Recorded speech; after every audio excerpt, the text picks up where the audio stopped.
Welcome to the Aviation Pros Podcast, the go-to platform for professionals in the aviation industry. Powered by AviationPros.com, the leading source for comprehensive news, insights, and data on airport operations. Whether you're focused on airport management, improvement programs, ground handling, equipment, MRO, or FBO operations, we've got you covered with the expertise and resources you need to stay ahead.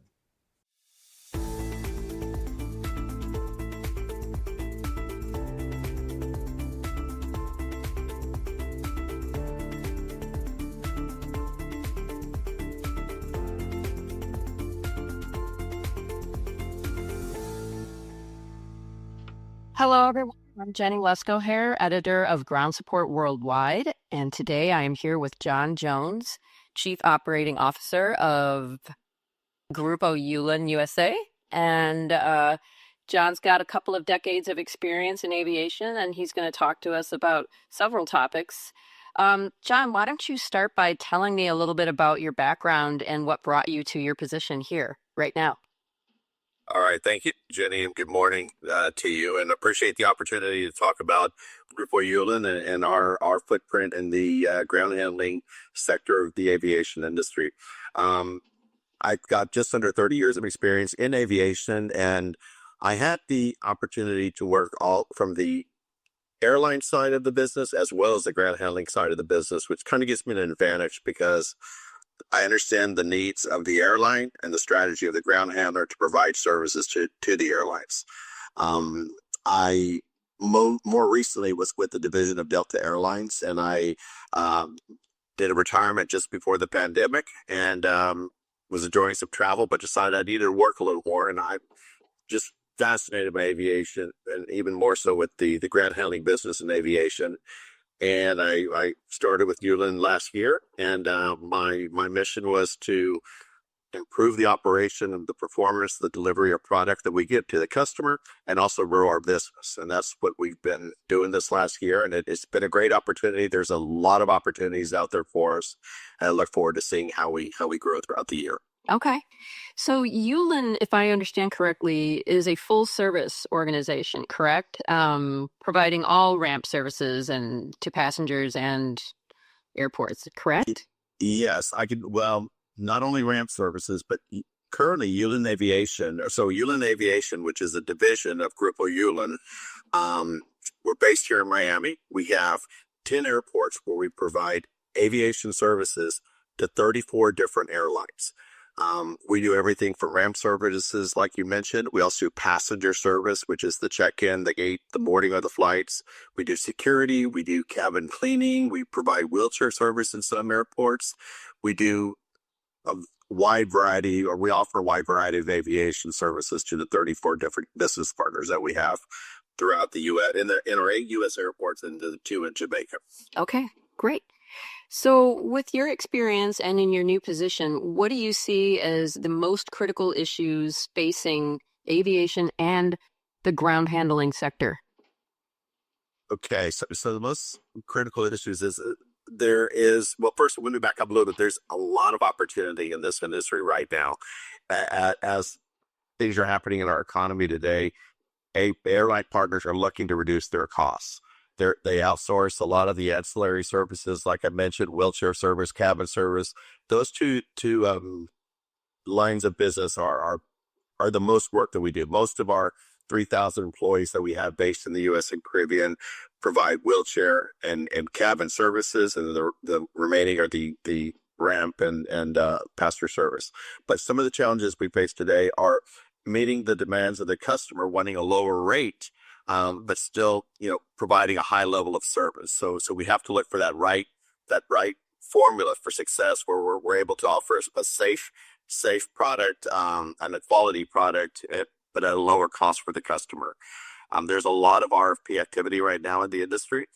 There's a lot of unsolicited bid activity, which has changed. You haven't seen a lot of that, but as the airlines are looking to reduce their costs, a lot of ground handlers are going directly to the airlines before the RFP even comes out and saying, hey, I can do this work for you in this airport at a 15% reduction of what you're doing today. And airlines are listening to that. And it's like the ground handling companies could do it and maintain their their projected profit margins, it's a great business strategy. So we're not sitting around waiting for the RFPs to come to us. We're going after some of these airlines, some of our big customers where we may be successful in Miami with American.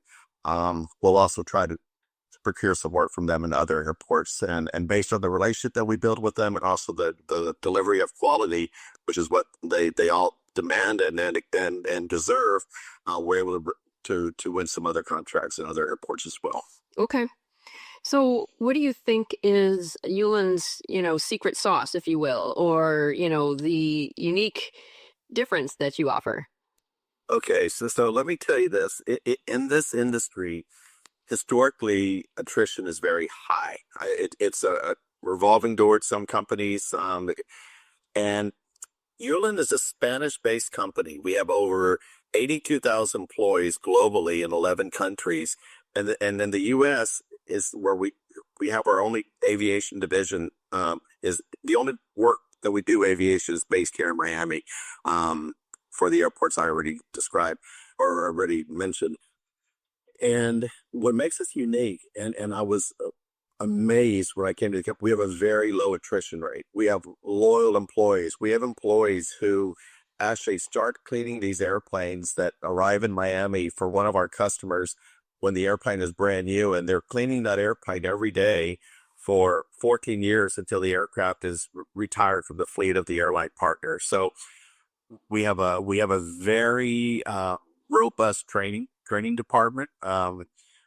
We not only meet what the carrier requirements are for training, but we exceed the carrier requirements for training.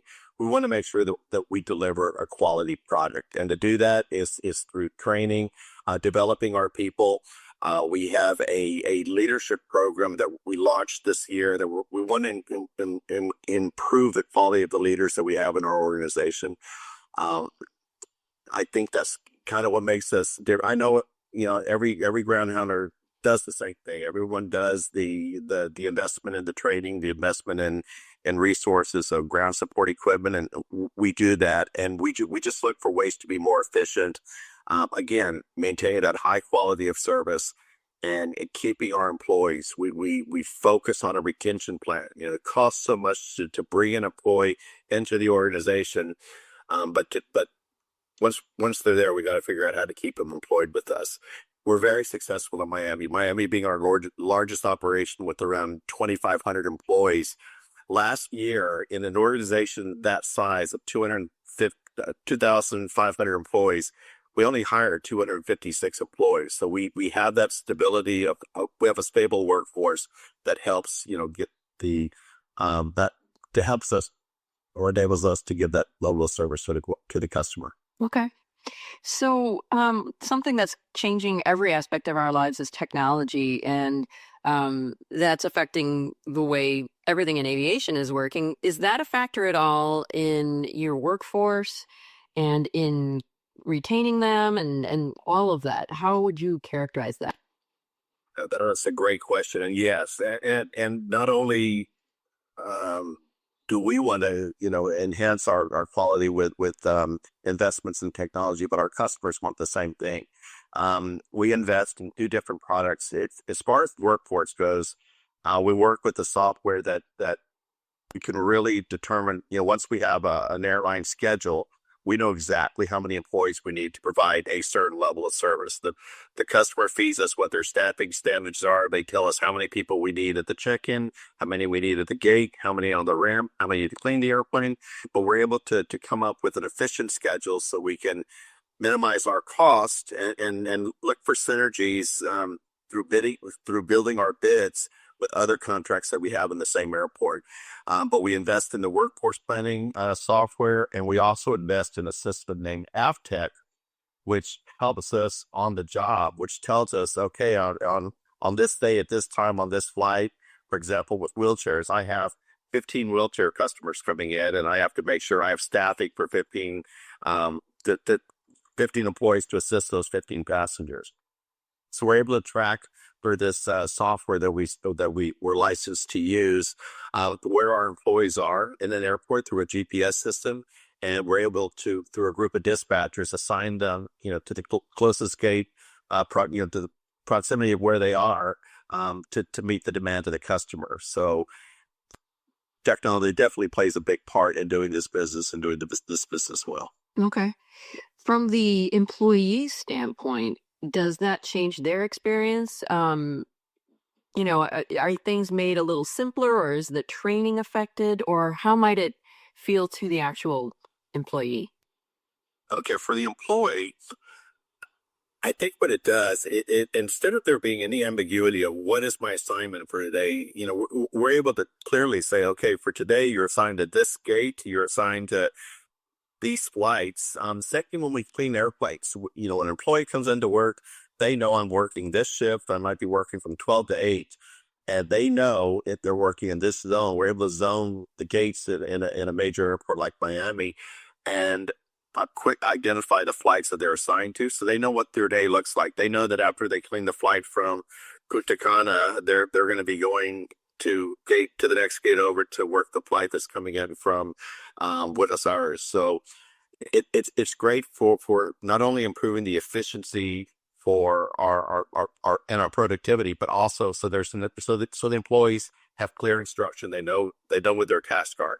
Obviously, the schedules are very dynamic. So even though that's the planned schedule, with our software that we use, we're able to make adjustments and make sure that if that flight that was supposed to come in from Buenos Aires is delayed, we're able to reassign them to another one. So they get a notification that says, okay, instead of gate D36, I have to go down to D30 now to work with this aircraft. So it's great. I think it gives the employees kind of peace of mind and not just, wondering what I'm supposed to do today. So it helps us and it helps our leaders in managing the workforce. Excellent. Okay.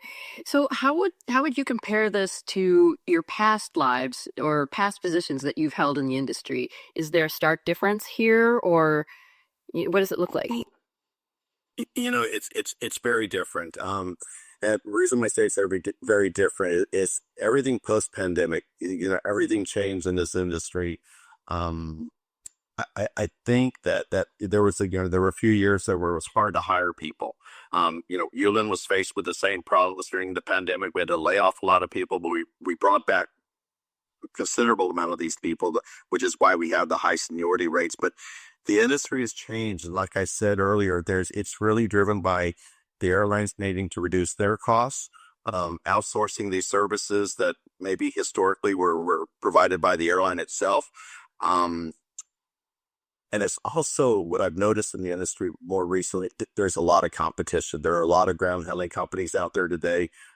I don't know the number, but I know that there's more today than there were previously. When we deal with an RFP, there's a major one we're dealing with right now. There were initially 16 ground handlers participating in this RFP. They've dwindled it down to 5, and we're one of those 5.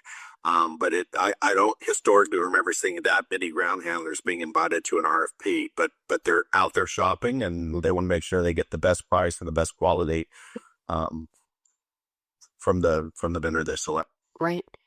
So earlier you talked about opportunities and how there are so many right now. Can you sort of elaborate on what you're envisioning going forward? Well, the great question, Denny. The thing for us, we have 8 airports in the U.S., Miami being our largest. The second largest is JFK. We have an operation in Newark, DCA. And once we're established in an airport like DCA, for example, where today we currently only handle 2 customers, our growth is to grow in DCA. We want to look at what other business opportunities there are with other airlines in that airport. And we also are considering growth beyond those 8 airports that we're in the U.S. and the 2 in the Caribbean. We visited Jamaica 2 or 3 weeks ago and talked to a couple of potential business partners down there who were having some quality issues with their current service provider, and they asked us for an unsolicited bid. So we're looking again. I go back to the unsolicited bids, but also consideration is being given to participate in bids that are outside of the current airports that we're in. So the company wants to grow. The company wants, we're mainly on the eastern seaboard and down in Florida, but we're looking for expansion towards the west, maybe up to Texas and not much beyond that, just to kind of stay close to home. And once we establish ourselves in a more west on that. But we're very open to growth in airports where we don't exist today. And in the communication we have with our business partners is we ask them, where are you having challenges finding a good service provider? We may not be in Tulsa today. We may not be in St. Louis, but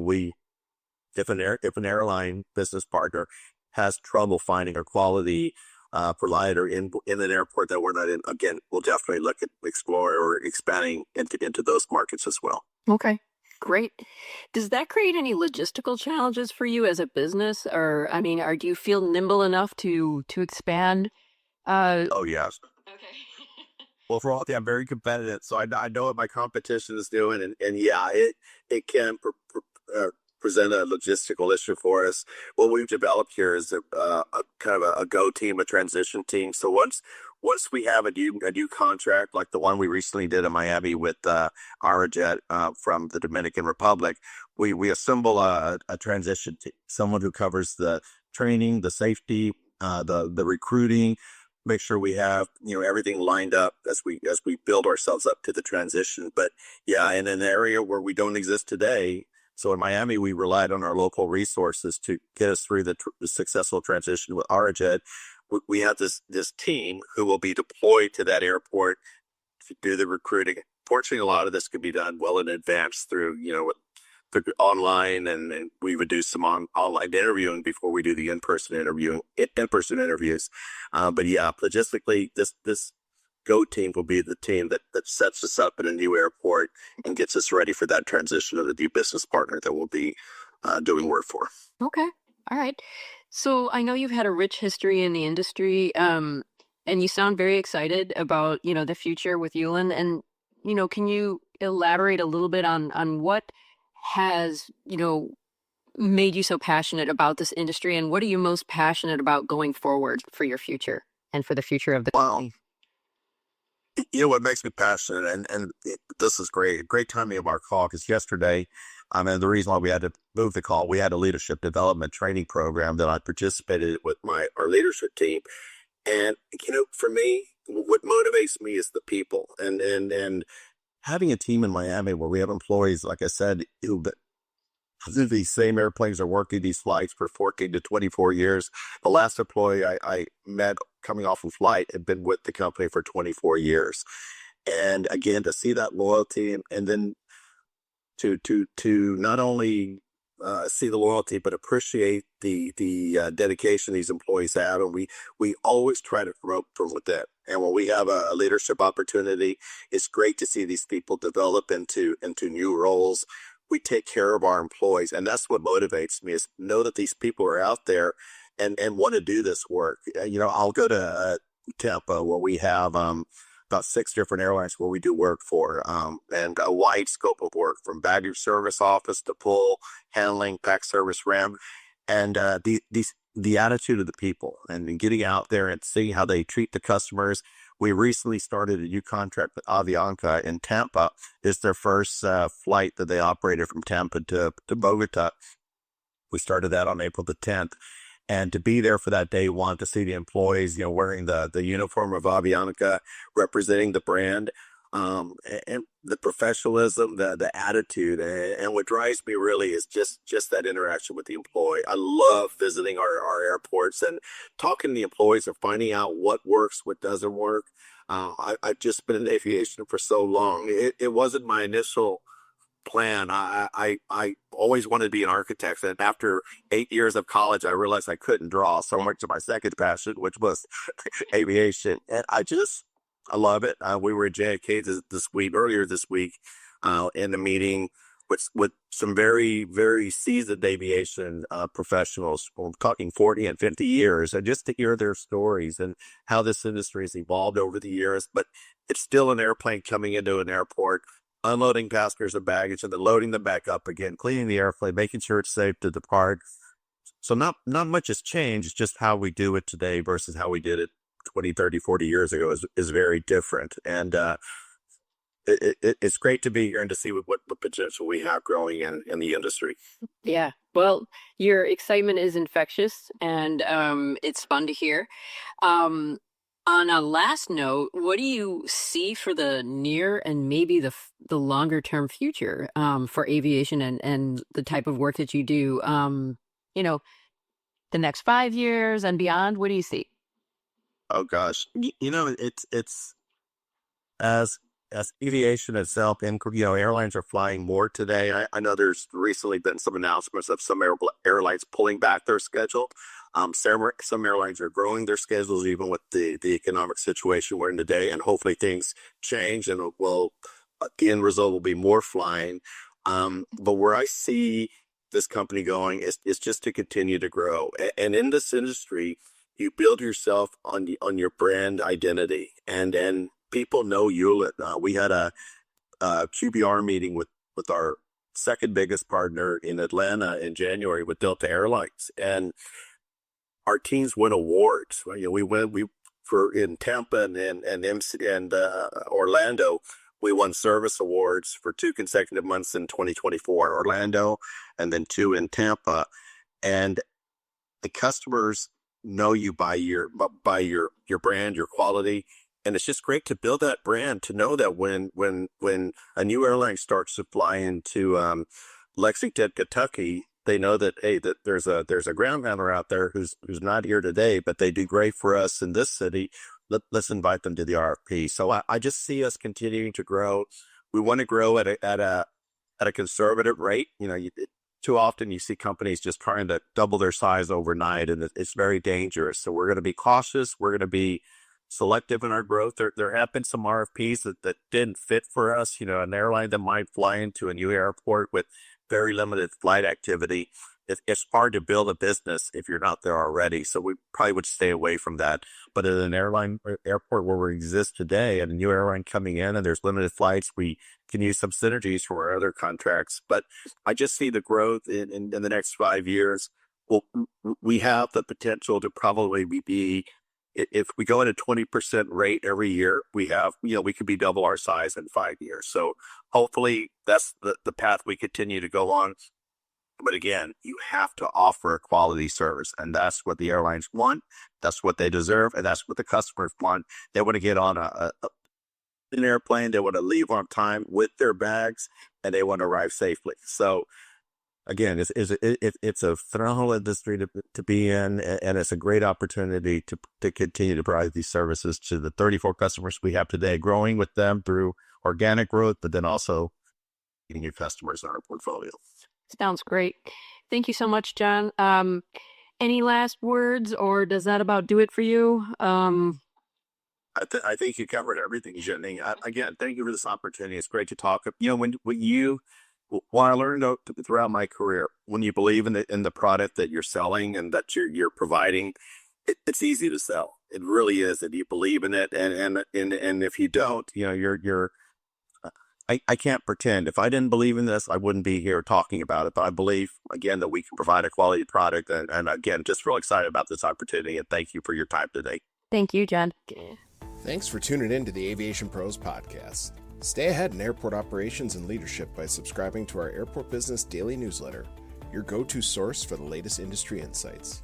And don't forget to explore even more at AviationPros.com, the home of exclusive content for aviation professionals like you. I'm Joe Petrie. We'll catch you next time.